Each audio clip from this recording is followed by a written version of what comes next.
Hello guys. ठीक board exam से पहले सीबीएसई ने अपने ओएमआर सीट के पैटर्न में बहुत से बदलाव किए हैं। बहुत सारी चीजों को इसमें ऐड किया गया है। अब आपको ये बताना होगा कि आप कौन से क्वेश्चन को छोड़ रहे हैं, नहीं तो आपका जो ये पेपर है पूरा नहीं होगा। क्या है ये चीज, इसके बारे में हम डिटेल में अभी डिस्कस आगे करेंगे। सबसे पहले 6 तारीख को ये सीबीएसई के द्वारा एक नोटिफिकेशन अपलोड किया गया, जिसमें ओएमआर सीट से लेकर जितने भी बच्चे के मन में क्वेश्चन थे, सारे डाउट्स को क्लियर किए गए हैं। क्या क्या चीज इसमें ऐड किया गया है, हर वो तत्व के बारे में पॉइंट वाइज लिखा गया है। मैं वीडियो के एंड में आपको इसका लिंक दे दूंगा, आप डाउनलोड करके खुद भी पढ़ सकते हैं। मगर मैं आपको अभी एक एक करके हर चीज को समझा दे रहा हूँ। कोई भी चीज पढ़ने की जरूरत नहीं है, मैं आपको इस एकदम ओएमआर सीट के थ्रू ही हर एक चीज को समझाऊंगा। ये है सीबीएसई के द्वारा अपलोड किया हुआ ओएमआर सीट, जो आप अभी स्क्रीन में अपने देख पा रहे हैं। एकदम सेम टू सेम यही ओएमआर सीट आपको आपके बोर्ड एग्जाम में मिलेंगे। क्लास 10 और 12 दोनों के लिए ही ये सेम होगा। ठीक है, यहाँ पे आप देख पा रहे हैं टोटल नंबर ऑफ क्वेश्चन जो है यहाँ पे 60 क्वेश्चन आपको दिए जाएंगे। शुरुआत से देखते हैं इसमें क्या क्या चीज रहेगा। हर एक चीज के बारे में हमें डिटेल में जानना जरूरी है, नहीं तो हमारा ये पेपर बिल्कुल ही खराब हो सकता है या हम फेल भी कर सकते हैं अगर हम कुछ चीज गलत लिखे, जैसे रोल नंबर या कोड। ठीक है, इस चीजों के बारे में अगर हम ध्यान से ना करें तो बहुत ज्यादा दिक्कत हो सकता है। सबसे पहले यहाँ पे आपको रोल नंबर भरने के दिया जाएगा, जो आपको एडमिट कार्ड में दिया जाएगा, उस रोल नंबर को आपको यहाँ भरना है। ठीक है, इसमें कोई भी मिस्टेक नहीं होना चाहिए। अगर आप इसको मिस्टेक करते हैं तो पूरी तरीके से आपका पेपर ही कैंसिल हो जाएगा। तो इस चीज को भरते समय अपने माइंड को कूल रखें और अच्छी तरीके से इसे भरे। उसके बाद जो आपने रोल नंबर लिखा है उसे डिजिट में लिखना है। बहुत से बच्चे ये गलत करते हैं कि वो लिख देते हैं 1 2 6 8 1 4 5 8, ऐसा करके अपने डिजिट में रोल नंबर को लिखते हैं, बट वो प्रक्रिया जो है बिल्कुल गलत है। आपको यहाँ लिखना है 1,26,81,458। ये आपका रोल नंबर है, आपको पूरी तरीके से इस तरीके से डिजिट में लिखना है। ठीक है, समझ में आया आपको। बहुत सारे बच्चे ये करते हैं कि उनका रोल नंबर ऐसा है, मैं आपको जस्ट एग्जांपल के लिए बोलता हूँ, 50 और उसके बाद आपका 3, तो वो क्या लिखते हैं, सिर्फ अपने रोल नंबर को 3 लिख देते हैं। ये प्रोसेस भी बिल्कुल गलत है। आपको 0 0 0 0 0 देन आपको 3 लिखना है। तो इस चीज को भी आपको ध्यान से देखना होगा। उसके बाद जाके day and date of the examination, किस दिन हो रहा है। फ्राइडे है तो फ्राइडे हो, मंगलवार हो तो मंगलवार हो, और भी अच्छा है क्योंकि मंगलवार के दिन आपका पेपर अच्छा जाता है। बुधवार, बृहस्पतिवार, जो भी आपका यहाँ पे डे होगा आपको इंग्लिश में लिखना है, मंडे ट्यूसडे वेडनेसडे थर्सडे ऐसे करके। और तारीख, डेट, उसको भी आपको अच्छे तरीके से यहाँ पे भरना है। उसके बाद सेंटर नंबर और नेम, ये आपके एग्जामिनेशन जो एडमिट कार्ड दिया जाएगा उसके ऊपर आपका सेंटर कोड होगा, देन उसका एग्जामिनेशन सेंटर नेम होगा। ये आपको एडमिट कार्ड से ही जस्ट उतारना है, कॉपी यहाँ पे कर देना है। उसके बाद आपको सब्जेक्ट कोड लिखना है, ये भी आपका एडमिट कार्ड में दिया जाएगा। अगर इंग्लिश कोड है तो 301 है, हिंदी कोड होगा तो 101 होगा। ये मैं एग्जाम्पल के लिए बोल रहा हूँ, आपके एडमिट कार्ड में उसका कोड दिया होगा, तो उस कोड के साथ आपको सब्जेक्ट को लिखना है। हर चीज को लिखने के लिए आपको ब्लैक या ब्लू पेन का ही यहाँ पे यूज करना है, बोल दिया गया है। आप कोई दूसरे ऐसे पेन का यूज नहीं कर सकते, आपके मन में जो आए। ठीक है, आपको ब्लू या ब्लैक पेन का यूज करना है। उसके बाद कैंडिडेट नेम, कैंडिडेट नेम में आपको क्या करना है, अपने अपना नाम को लिख देना है। कैंडिडेट नेम आपको क्या होगा, कैपिटल लेटर में होगा। बाकी सब आप स्मॉल में कर सकते हैं, बट कैंडिडेट नेम और उनके फादर का नेम, ये दोनों नामों को आपको कैपिटल लेटर यानी कि ब्लॉक लेटर में लिखना है। आपने अपना नाम लिख दिया, देन उसके बाद अपने पापा का नाम को भी यहाँ पे लिख देंगे। ठीक है, स्कूल कोड एंड नेम, आपको फिर से अपने स्कूल का कोड लिखना है और आपको वहां का नाम लिखना है। अगर आपका एग्जामिनेशन नेम और स्कूल नेम अगर दोनों सेम है तो सेम ही होगा, अगर अलग अलग है, क्योंकि एग्जामिनेशन सेंटर कुछ लोगों का अलग होंगे और कुछ लोगों का सेम होंगे। इस बार कोरोना के लिए ऐसा आशा करता हूं कि जितने भी आपके एग्जामिनेशन सेंटर है सब सेम होंगे। ठीक है, मैंने आपको अपनी एग्जाम स्कूल में ही एग्जामिनेशन को देना पड़ेगा। ये चीज हो गया, हमने बात कर लिया डिटेल्स के बारे में जो आपको भरना है। उसके बाद आपको यहाँ पे रहेगा क्वेश्चन पेपर कोड, जो आपको क्वेश्चन पेपर दिया जाएगा उसका जो भी कोड होता है 231 देन 26 जो भी होगा, आपको यहाँ पे अच्छे तरीके से उसे भर देना है। इसमें भी आपको मिस्टेक नहीं करना है, क्योंकि आप जो कोड को भरेंगे उसी हिसाब से आपका नीचे मार्किंग दिया जाएगा। अगर आप कुछ कोड को गलत भरते हैं तो आपका जो ओएमआर सीट में जो आप क्वेश्चन को अटेम्प्ट करेंगे उससे वो मैच नहीं करेगा। तो इस चीज को आपको ध्यान से देखना है। उसके बाद यहाँ पे बता दिया गया है कि भरने का ये सब जो रॉन्ग मेथड है, यानी कि कोई भी आप अगर सीट को गोल करते, जो मैं पहले भी आपको बता चुका हूं किस तरीके से करना है, आप देख सकते हैं प्लेलिस्ट में जाके, मैं उसका डिस्क्रिप्शन में भी लिंक दे देता हूं। किस तरीके से आप ओएमआर सीट को जल्दी फिल कर सकते हैं उसका भी एक तरीका है, एक शॉर्टकट ट्रिक है जो मैं आपको बता दिया हूं। ठीक, तो इस तरीके से आप ओएमआर को भरेंगे। ब्लैक या ब्लू पेन का ही यूज करेंगे, बीच में ऐसा खाली ऐसा क्रॉस या हाफ बीच में स्क्वायर छोड़ दिए, टिक मार दिए, हाफ गोल किए, इस तरीके से कोई भी अगर आप प्रोसेस का यूज करते हैं तो आपका बिल्कुल ही आंसर गलत होगा। इस तरीके का पद्धति का आपको यूज नहीं करना है। करेक्ट मेथड आपको ये दिख रहा है, हर एक क्वेश्चन के लिए एक गोल होगा, जो गोल होगा वो बहुत ही अच्छी तरीके से होगा, बीच में कोई गैप नहीं होगा। इस चीज को आपने देख लिया, तो ये राइट आपका प्रोसेस है। अब आते हैं ओएमआर सीट में क्या बदलाव किए गए हैं, क्या अंदर उसके चीज है, उस चीज को हमको देखना है। ठीक है, तो ये रहा आपका ओएमआर सीट। अब इसमें क्या चेंजेस किए गए हैं, सबसे पहले आपको 60 क्वेश्चन दिए जाएंगे, जो 60 क्वेश्चन नंबर रहेंगे, इसमें से किन्हीं आपको 50 को अटेम्प्ट करना है। हर पेपर में यही रहेगा, 50 क्वेश्चन को आपको अटेम्प्ट करना होगा, और बाकी जो आपको 10 एक्स्ट्रा क्वेश्चन है उसमें आपको और रहेगा, यानी कि आपका फर्स्ट सेक्शन में 24 क्वेश्चन रहेंगे, जिसमें से आपको किन्हीं 20 को अटेम्प्ट करना है। तो 4 क्वेश्चन आपका एक्स्ट्रा हो रहे हैं ना, इस तरीके से कुछ क्वेश्चन आपके एक्स्ट्रा में रहेंगे जिसको आपको अटेम्प्ट करने की जरूरत नहीं है। तो हर एक क्वेश्चन के लिए आपको 0.8 मार्क्स करके दिया जाएगा। कितना? 0.8।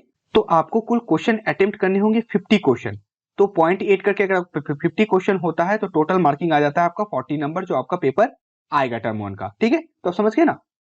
कभी कभी इसमें चेंजेस हो सकता है, अगर ये 35 क्वेश्चन भी हो सकता है या 42 भी हो सकता है, उसको आप क्वेश्चन पेपर के ऊपर जरा सा पढ़ लीजिएगा। कभी कभी कोई क्वेश्चन पेपर में चेंज किया जाता है बस, मगर एक ओवरऑल देखा जाए तो 40 क्वेश्चन ही आपका आएगा। बाकी जो भी क्वेश्चन पेपर के ऊपर आपके इंस्ट्रक्शन रहेंगे उसको ध्यान से पढ़ना बहुत जरूरी है। कुछ बच्चे करते हैं कि ज्यादा एक क्वेश्चन पेपर लेते हैं और सॉल्व करना शुरू करते हैं, इस तरीके का चीज ना करें। क्वेश्चन बहुत सारा मिस्टेक हो सकता है, या आप कुछ ज्यादा अटेम्प्ट कर दिए या कम अटेम्प्ट कर दिए, प्रॉब्लम हो सकता है, तो उसको एक बार आप रीड कर लीजिए। आपको टाइम मिलेगा, कुल 20 मिनट का टाइम मिलेगा। पहले 15 मिनट का दिया जाता था, अब 20 मिनट्स का मिलेगा। आप आराम से उसमें पढ़ के सॉल्व कर सकते हैं। उसका पहला क्वेश्चन आपने देख लिया, इसके लिए 4 ऑप्शन है। अब इंपॉर्टेंट बातों को मैं आपको बता रहा हूं, हर एक चीज को ध्यान से सुनिएगा, कुछ अगर मिस किए तो बहुत ज्यादा आपको प्रॉब्लम हो सकता है। पहला नंबर क्वेश्चन, इसके लिए 4 ऑप्शन। आपको सोचिए, पहला क्वेश्चन का आंसर पता है बी है, आपने जस्ट बी को क्या किया, ब्लैक पेन से इसको गोल कर दिया। ठीक है, सर्कल कर दिया। मैं ब्लैक पेन से आपको करके दिखा रहा हूं। इसको आपने ब्लैक पेन से अच्छी तरीके से, जो अच्छा इसका प्रोसेस था, इसको इस तरीके से गोल कर दिया। ये आपका हो गया राइट आंसर। उसके बाद एक स्टार कलर का बॉक्स बना दिया गया है, जिसमें आपको लिखना है कि आपका राइट आंसर क्या है, यानी कि बी आपका राइट आंसर है, आपने इसमें लिख दिया। ठीक है, उसके बाद देखिए क्या है, तीसरा बॉक्स दिया गया है, किस काम के लिए दिया गया मैं आपको बता रहा हूं। उसके बाद आपने दूसरा क्वेश्चन को सॉल्व करना स्टार्ट किया, उसका आंसर आपको पता है सी है, आपने सी को किया और जस्ट इसमें भी अच्छी तरीके से गोल किया, और गोल करने के बाद आप यहाँ पे सी लिख दिए। उसके बाद आप 3 नंबर के क्वेश्चन को देख रहे हैं, जिसमें आपको पता है कि इसका आंसर ए होगा, आपने यहाँ पे भर दिया। मगर आपको भरने के बाद फील हो रहा है कि इसका आंसर ए नहीं बी होगा, तो क्या करेंगे, इस तरीके के ओएमआर सीट में अगर आप एक बार भर देते हैं तो उसको आप चेंज नहीं कर सकते, क्योंकि इसमें पेन का यूज कर रहे हैं, व्हाइटनर यहाँ चलता नहीं है। तो आप क्या करिएगा, ये क्वेश्चन क्या आपको मिस हो गया या गलत हो गया? नहीं। तो उसके लिए सीबीएसई ने एक बहुत ही अच्छा उपाय खोजा है। इस बॉक्स का जो उन्होंने प्रयोग किया है, इसके लिए ही किया है। अगर आपको पता है कि 3 का आंसर ए नहीं बी है, तो आप जस्ट इस बॉक्स में राइट आंसर को लिखिए, बी लिखिए। बात समझे ना, राइट आंसर हमेशा आपको इस बॉक्स में लिखना है। जो इस बॉक्स के अंदर आप जिस नंबर को लिखिएगा उसको ही एक्सेप्ट किया जाएगा सीबीएसई के द्वारा। इस गोल को उतना मान्यता नहीं दिया जा रहा है। तो 3 का हमारा आंसर आ गया बी, और आपने किया था ए, तो उससे कोई प्रॉब्लम नहीं होगा। इस चीज को ही एक्सेप्ट सीबीएसई करेगा, और आपको पूरा 1 नंबर इसमें या 0.8 आपको मिल जाएगा। बात समझे ना आप? और एक एग्जांपल से समझा देता हूं। अगर 6 का आपको पता है सी, आपने इसको गोल किया, गोल करने के बाद आपको फील हुआ कि इसका सी नहीं, इसका आंसर होगा डी, तो आप क्या करिएगा, इसको मिटा पाइएगा? ये तो पेंसिल का कोई दाग नहीं है जिससे मिटा सकते हैं। इसके लिए तो आप क्या करिएगा, डी जो हो गया, कंफ्यूज होने की जरूरत नहीं है, आप सिंपल यहाँ पे डी को लिख दीजिए। सीबीएसई आपके इस आंसर को एक्सेप्ट करेगा और आपको 0.8 यहाँ पे दे देगा, इस चीज को वो निगलेक्ट कर देगा। तो गोल आप गलत करें चलेगा, मगर इस बॉक्स में आप गलत नंबर को ना भरे। इस बॉक्स में आपको ए बी सी डी जो भी भरना है उसको ध्यान पूर्वक भरे, तो ही जाके आपके परीक्षा में अच्छे मार्क्स आ जाते हैं। इसके बाद सीबीएसई ने आपके लिए और एक अच्छा इलाज दिया है, और एक आपके लिए मदद के लिए एक अच्छा काम किया है। अगर आपने इस पूरे चीज को सॉल्व कर दिया, उसके बाद आपको फील हो रहा है कि 6 के आंसर में मैं कंफ्यूज हूं, ना ही ये सी होगा ना ही ये डी होगा, इसका आंसर क्या है मुझे कंफ्यूजन है, तब क्या करिएगा, क्या आप इसको ऐसे करके काटिएगा? जी नहीं। इसके बाद एक बॉक्स दिया गया जहां पे हैश देखा हुआ है, ये बॉक्स दिया गया कि उन क्वेश्चनों के लिए आपको गोल करना है जिसको आप अटेम्प्ट नहीं करना चाहते हैं। अगर आप 6 नंबर क्वेश्चन के बाद यहाँ पे भी नंबर दिया हुआ क्वेश्चन नंबर, इसको गोल कर देते हैं, तो सीबीएसई इस क्वेश्चन को लेगा ही नहीं। वो जब ओएमआर जो मशीन होता है जब रीड करेगा तो यहाँ देख लेगा कि ये क्वेश्चन को आपने गोल किया है, मतलब इस क्वेश्चन को आप अटेम्प्ट ही नहीं करना चाहते थे। सीबीएसई इस क्वेश्चन को छुएगा ही नहीं। ठीक है, क्योंकि 24 क्वेश्चन में किन्हीं आपको क्या करना है, 24 क्वेश्चन में किसी भी अभी आपको क्या करना है, 20 क्वेश्चन को करना है, तो आप 4 क्वेश्चन को अगर लीव भी करते हैं तो कोई दिक्कत नहीं, जरूरी नहीं कि आप इन चारों को ही लीव करें, बीच के कोई भी क्वेश्चन को आप लीव कर सकते हैं। जैसे एक यहाँ लीव कर दिए, ये क्वेश्चन नहीं आता आप यहाँ लीव कर दिए, ये क्वेश्चन नहीं आता यहाँ लीव कर दिए, ये क्वेश्चन नहीं आता यहाँ लीव कर दिए।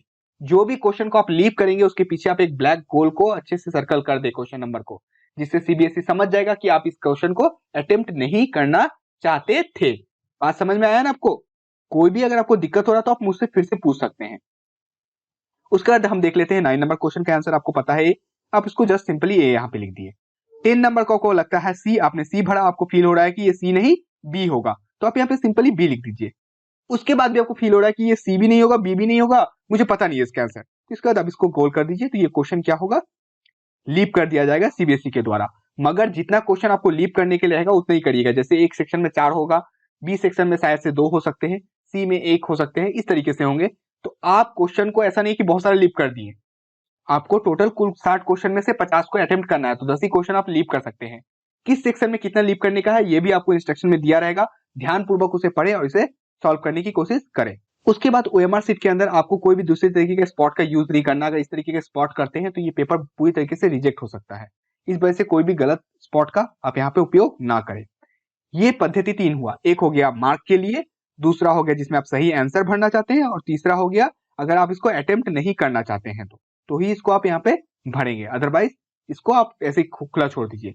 अगर आप कोई क्वेश्चन को, अब और एक चीज देखते हैं कि अटेम्प्ट नहीं कर रहे हैं, यानी कि 5 क्वेश्चन में आपने कुछ भी नहीं किया, ना ही सर्कल किया, ना ही यहाँ पे लिखा, और ना ही इसको आपने कलर किया, इसको भी सीबीएसई क्या करेगा, अपने सर्वर के थ्रू वो इस चीज को नॉट अटेम्प्टेड पकड़ेगा कि आपने इस क्वेश्चन को अटेम्प्ट नहीं किया है, यानी कि ये क्वेश्चन को बच्चे के द्वारा लीव कर दिया गया है।